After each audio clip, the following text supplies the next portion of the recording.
पशुओं को foot and mouth disease, मुंह पका और खुर पका बीमारी से निजात दिलाना हमारी प्राथमिकता है।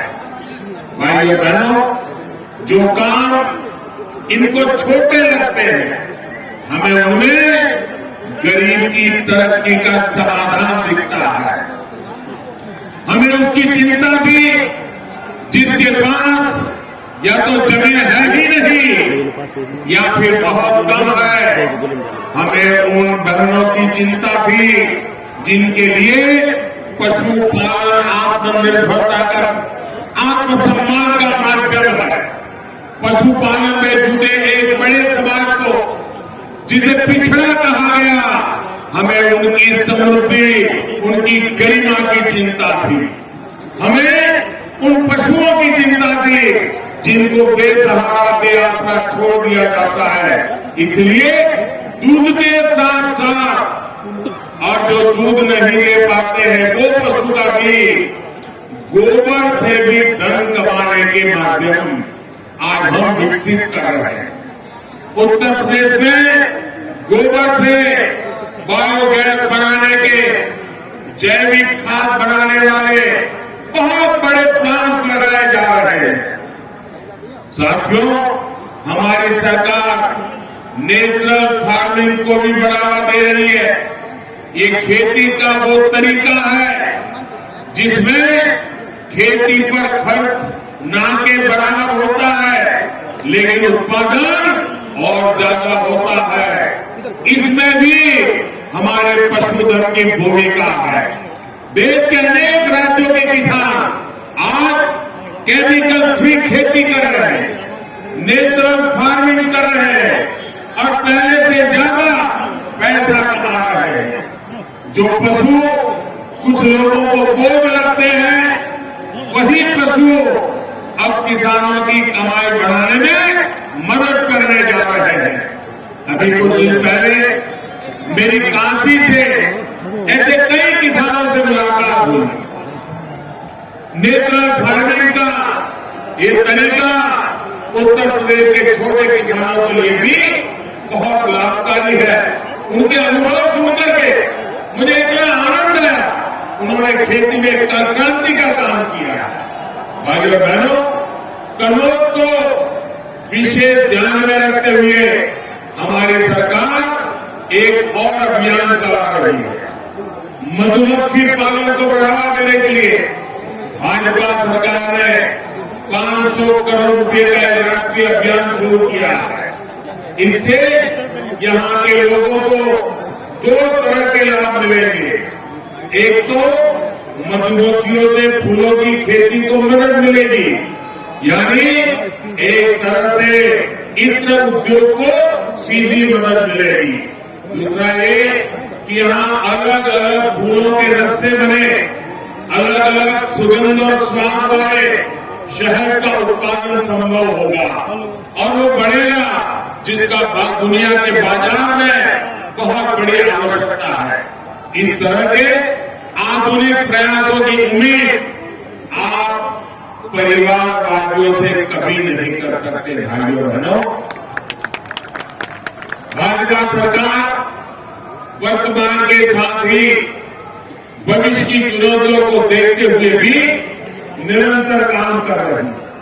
चाहे हर गरीब को पक्का घर देना हो, हर गांव को तेज इंटरनेट की सुविधा देनी हो, हर गांव को पक्की सड़कों से जोड़ना हो, हाईवे एक्सप्रेस वे बनाने हो, गांव के पास ही अच्छे भंडार, आधुनिक कोल्ड स्टोरेज, कृषि आधारित उद्योग लगाने हो, इसके लिए हमारी सरकार ने बड़ी बड़ी योजनाएं बनाई है।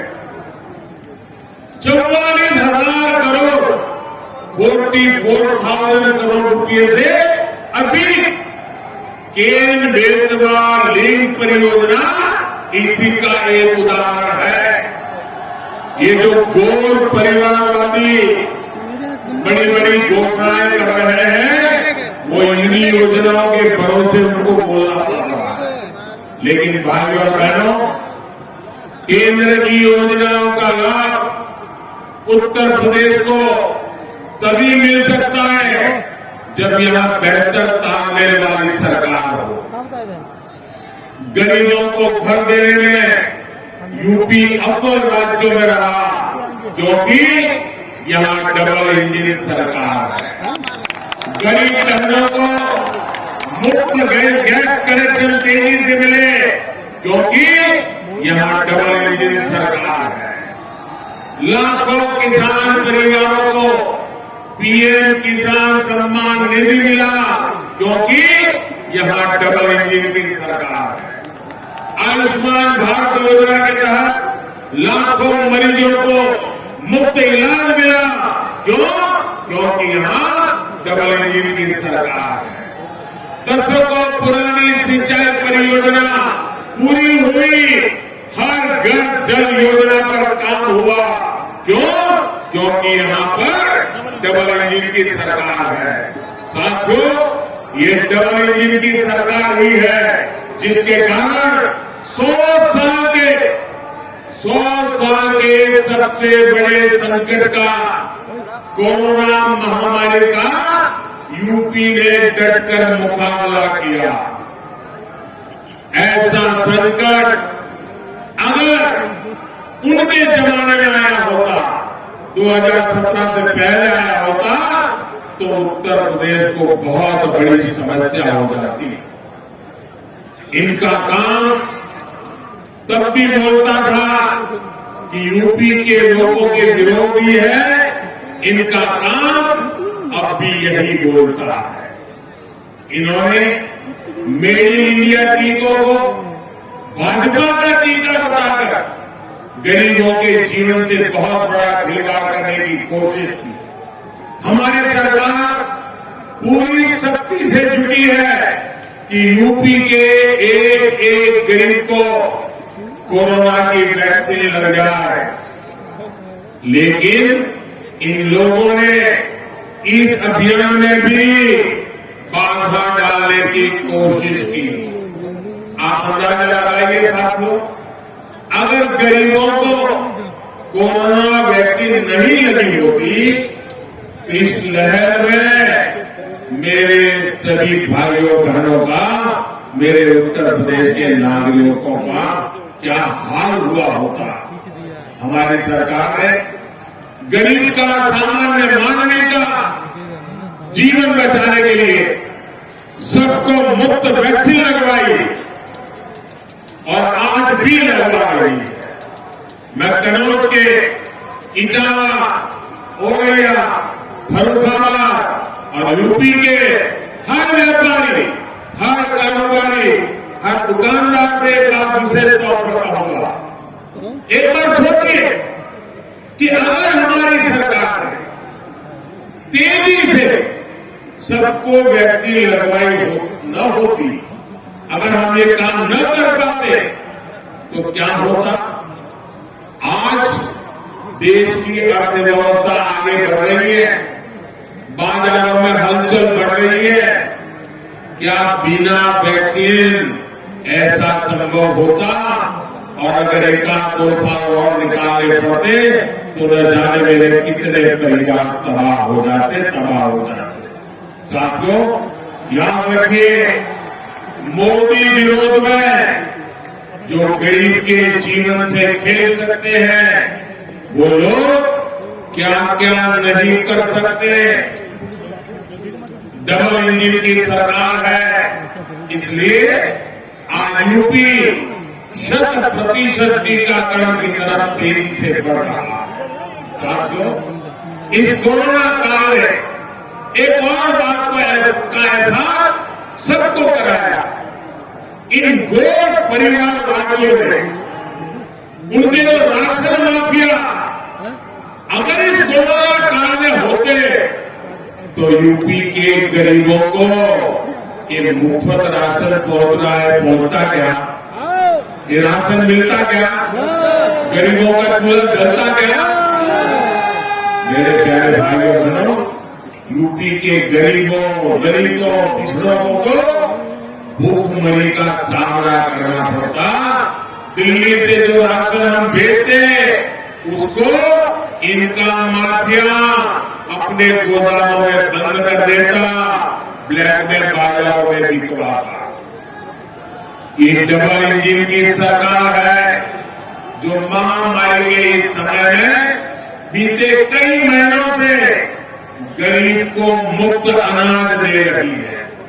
और यूपी के लोग, यूपी के गरीब याद रखें, इन गोर परिवार वालों की आंखों में एक गरीब कल्याण की योजनाएं उनको खटक रही है।